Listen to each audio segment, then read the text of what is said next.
how did your Loretto volunteer year with Loretto at the UN influence your life and your career?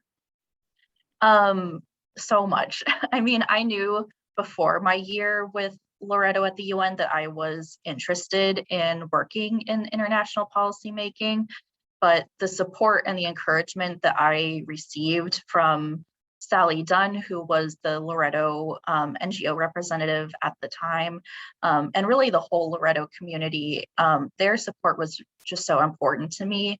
They created an environment that both respected the skills that I already had, but also really pushed me to grow and develop further, to step outside of my comfort zone and experience new things. And I really never felt like I was just the intern, right? I was able to really fully contribute the skills that I had, the analysis and writing and planning and organization skills that I had as an equal member of the team. And the work that I did in the Loretto at the UN office and the connections that I made there directly led to my next job and the one after that. And so now I'm in my 8th year at the United Nations, and I'm still representing communities of women religious around the world and the lay mission partners and grassroots communities that work with them. It really opened my eyes to the role of civil society in policymaking spaces. Through school and through work experience, knew a lot about the role of governments in international policymaking, of course, but there's this whole parallel side to policymaking, and the role of civil society is just so important in that process.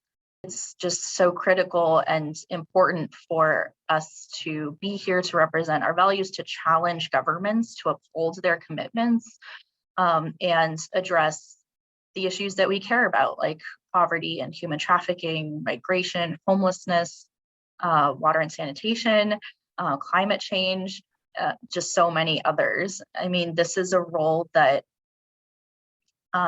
is vital, but also that we are particularly well suited for. We're really not afraid to go to the heart of the matter. That was something that the Loretto community at the UN really instilled in me, how important it is to raise the issues that affect people and planet the most, to remain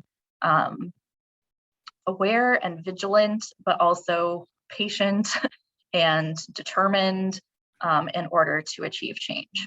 One of the highlights of that first Commission on the Status of Women, so that would have happened in March of 2009.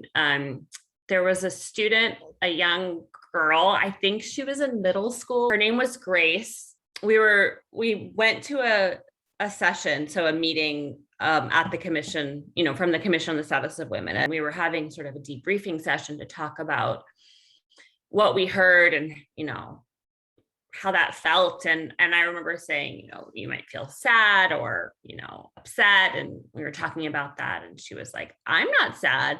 I'm angry that this stuff is happening to girls my age and no one told me, I'm just now learning about it. I think that being angry isn't something that women or girls are always sort of allowed to be. And I just really loved her, the sort of the space the community was able to create to allow her to be angry, upset, and passionate about changing something that she felt like wasn't just. I think back to her, that sort of fire that Loretto ignited in her through the UN to work for justice.